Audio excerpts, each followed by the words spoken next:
வணக்கம் நண்பர்களே, welcome to JK channel. நான் இப்போ உங்களுக்கு ஒரு குட்டி ஸ்டோரி சொல்கிறேன்.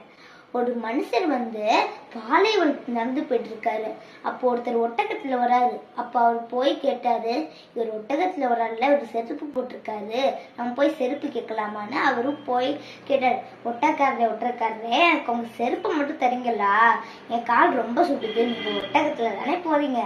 அப்ப அவரும் நினைச்சிட்டு, சரி அவர் கேட்கிறாருல, நம்ம ஒட்டகத்துல தானே போறோம்னு அவர் கொடுத்துட்டாரு ஒரு செருப்பை. அவரும் நடந்து போயிட்டு இருக்காரு. கொஞ்ச தூரம் நடந்து போனதுக்கு அப்புறம் அவருக்கு யோசனை வந்துச்சு. அவர் திருப்பி குடுன்னு ஓடி போய் கேட்டாரு, ஒட்டக்காரரே நீங்க ஒட்டகத்துல தானே போறீங்க, நீங்க சீக்கிரம் போயிருங்க, இங்க வெயில் பொழக்குது, நான் இவ்வளவு தூரம் போக முடியாது, கொஞ்சம் கொடையை மட்டும் தரீங்களான்னு அவர் கேட்டாரு.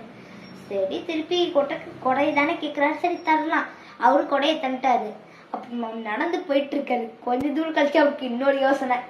அப்புறம் குடுன்னு ஓடி போய் ஒட்டக்காரரே உங்க ஒட்டகத்தை கொஞ்சம் தெரியுங்களான்னு கேட்டாரு. அப்ப அவர் கோபமாய் ஒரு சவுக்கி எடுத்து நல்லா அடி நடிச்சிட்டாரு.